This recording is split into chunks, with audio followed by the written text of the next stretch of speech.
you go. There you are. And then you change. You guys all look good. All right, let's get going.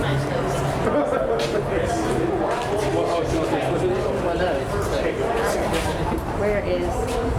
Just a committee, that last committee. You had a lot going on. Oh my God, it was crazy. It was crazy.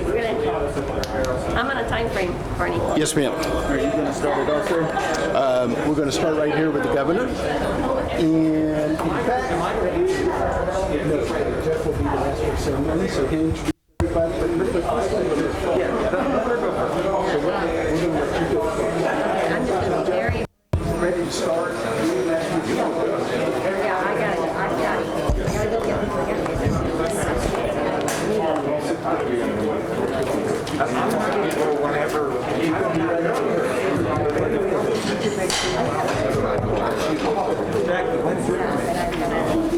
Do you have a time? Are you in a time crunch? Okay. And Senator, right? Are you in a time crunch? Okay, good. So you'll go first, then Randy Fine, then Jackie Toledo, Tom. Sure. Senators. What about, hey? Thank you. Well, good afternoon. Thank you so much for being here today. We've got 5 incredible leaders that we're going to hear from today.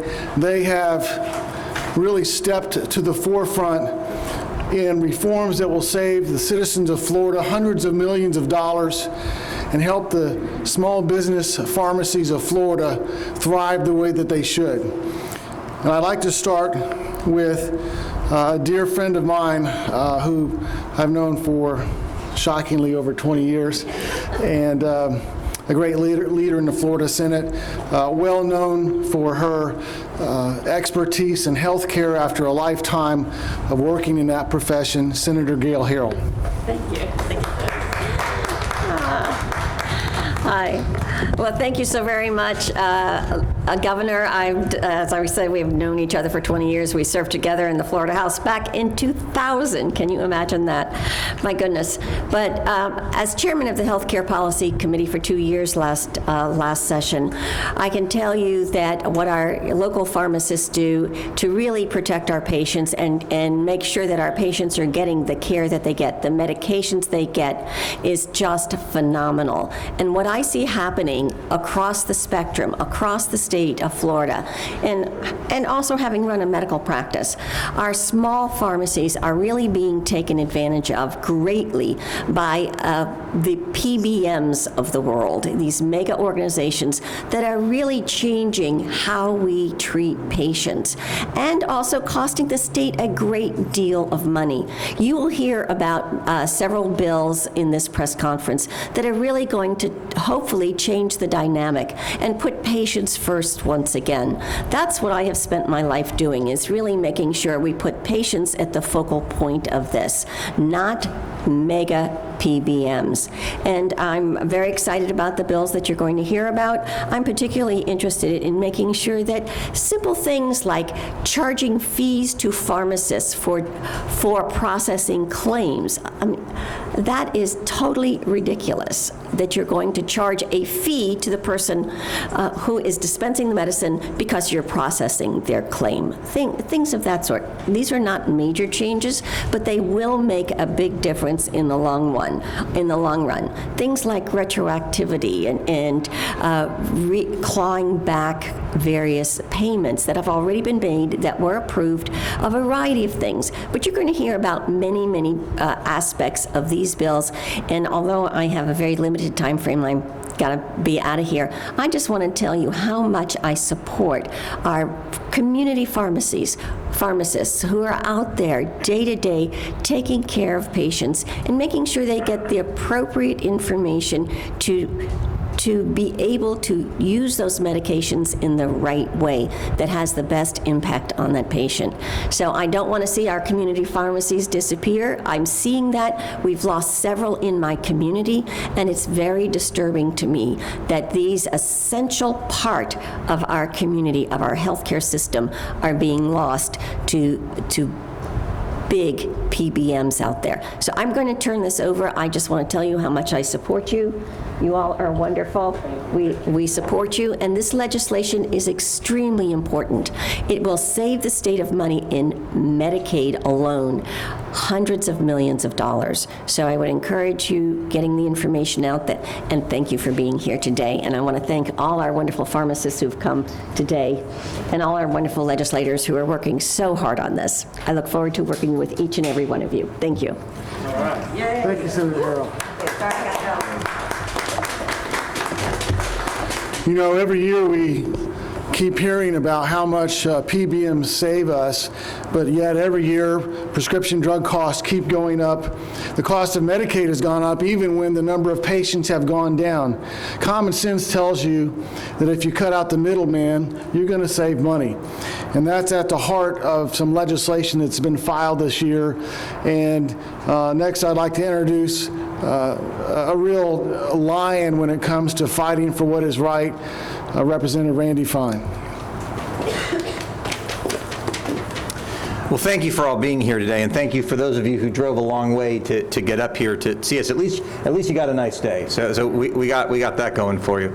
I am not an expert on health policy. In fact, those are the committees that I've served on where I often wonder what I'm doing there. But what I am an expert on is how businesses work and fundamental structures of economics, which is something that I used to teach at my alma mater.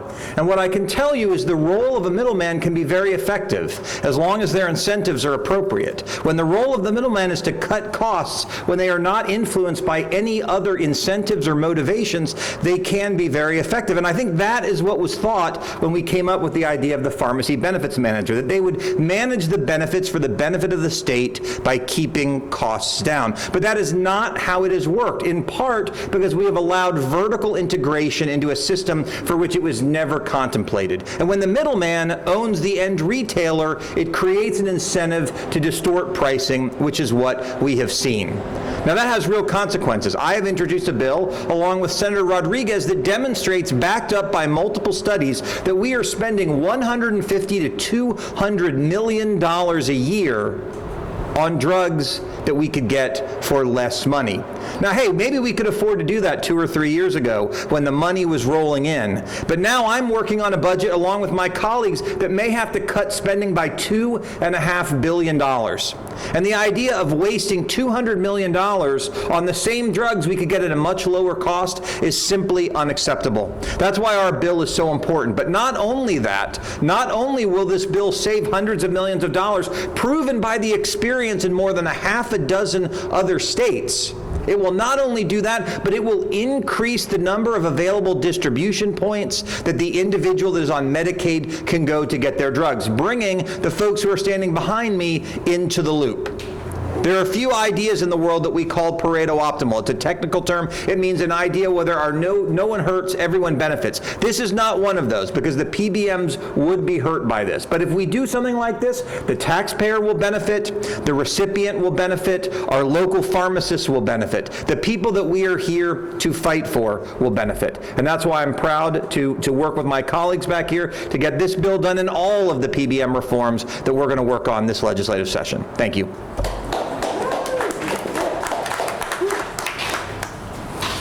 Thank you, Chairman Fine. And next will be Chairman Fine's partner in the Senate. She will be at the forefront of this as the Vice Chairman of the Health and Human Services Appropriations Committee in the Senate, Senator Ana Maria Rodriguez.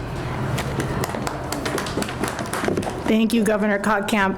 I'm proud to be here today as the Senate sponsor for the Senate Bill 1306, Medicaid Pharmacy Benefit Savings, standing alongside my colleagues. And I want to say that they've all done a fine job, especially Representative Fine, no pun intended. Senate Bill 1306 requires that ACA will select a single pharmacy benefit administrator through a competitive procurement process to administer all pharmacy pharmacy benefits for Medicaid recipients enrolled in managed care plans. As Representative Fine said and others, this bill will save Florida taxpayers who underwrite their taxes, the state's Medicaid program, at least $143 million the first year. Ladies and gentlemen, that is no small number. That is a lot of money. That is a lot of taxpayer dollars that these bills would respectively save our state. And so I am very passionate about this topic, and I'm very honored and humbled that we had so many people come from all over the state to be here today for this press conference. And with that, I'm going to go ahead and pass it back to Governor Kotkam. Thank you so much. Thank you, Senator. We have two more great leaders that have been with us from the very beginning, real champions of your independent pharmacies. And they have some important legislation that will really stop the heavy-handed, very heavy-handed business practices of these out-of-state multi-billion-dollar companies against our small independent pharmacies. And first, I'd like to introduce Senator Tom Wright. Thank you. Good afternoon, everyone, and thank you all for being here today. Over the past year, we have seen an increase in the challenges faced to us by our fellow Floridians. For many of these, it's a troubling time to try and be able to afford their medications. And oftentimes I find that they have to give up something else, like insurance, for example, to be able to get their medications. So unfortunately, our independent pharmacists have been struggling to stay afloat long before the emergence of this COVID issue. Due to many unfair practices that have been brought up already, the pharmacy benefit managers in our state they take advantage of our independent pharmacists who are operating in an unfair and unlevel playing field. We all depend on having easy access to our local independent pharmacies, and without some needed reforms, we will continue losing this valuable resource in our hometowns and in our communities. Our Senate Bill 390 levels the playing field for our independent pharmacists and gives them the ability to contest certain practices by pharmacy benefit managers. We will also increase the oversight and authority of PBMs to better understand the role they play within our state's prescription drug supply chain. By allowing the Office of Insurance Regulation to monitor PBMs registered with the state, we are moving the needle in the right direction. Should this bill pass, and I believe it will, our independent pharmacists will have much needed protections in place. We need to let them serve our communities in peace, not in fear of losing their businesses due to harmful practices by other entities.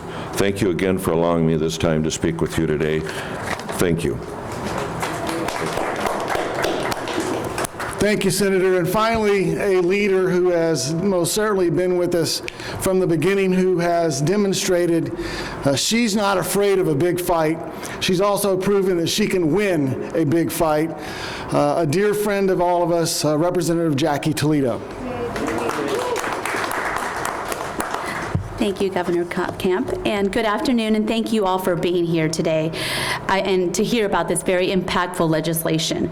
Florida has been fortunate for strong leadership from our governor, speaker, and Senate president through this pandemic, who prioritize small businesses to keep food on families' tables and roofs over their heads. However, as you've heard from the speakers before me, the pharmacy benefit manager machine has manipulated the free market to line their pockets off the backs of taxpayers and those small businesses we vowed to protect. House Bill 1155 will end the unfair and unjustified transaction fees that cannot be realistically explained as anything other than an additional revenue stream for the PBMs. These transaction fees revenues are derived from one source, the pharmacist. Pharmacies, especially independent pharmacies, provide more than the scheduled prescription to their customers. They develop relationships. They celebrate birthdays. They remember important facts about their customers that may not even be known by their physicians. Pharmacies are vital to communities throughout Florida, and without them, it will force Floridians into a situation with only one choice, or risk losing access to their medications that they rely on. The Millman report showed $5.8 million in transaction fees charged to pharmacies during their analysis of the Florida Medicaid program of pharmacy benefits, which is in addition to the $108 million taxpayer dollars that they receive in profits. This is only the tip of the iceberg. These fees are mostly undocumented and may account to over $30 million. Our pharmacies are being gouged for providing services to communities that would otherwise be left with no choice and may suffer dire health consequences from lack of access to care. House Bill 1155 will also end the arbitrary and unjustified practice of clawbacks unless there's evidence of fraud. A clawback is when a PBM decides after the price of a prescription drug is quoted to the pharmacy, then decide weeks, months, or even a year later that the price they quoted was wrong and demand payment of a higher amount. This is not a business model that anyone can prepare for, and the state of Florida needs to take action to ensure our pharmacists stay open and keep access to care in our communities and neighborhoods. It is time we ensure an equitable playing field for our pharmacies that provide so much and have been such a valuable resource through this pandemic. If you own a small business or rely on a pharmacy or a taxpayer, please call your state legislator or state senator and have them co-sponsor House Bill 1155 or Senate Bill 390. Thank you so much for your time.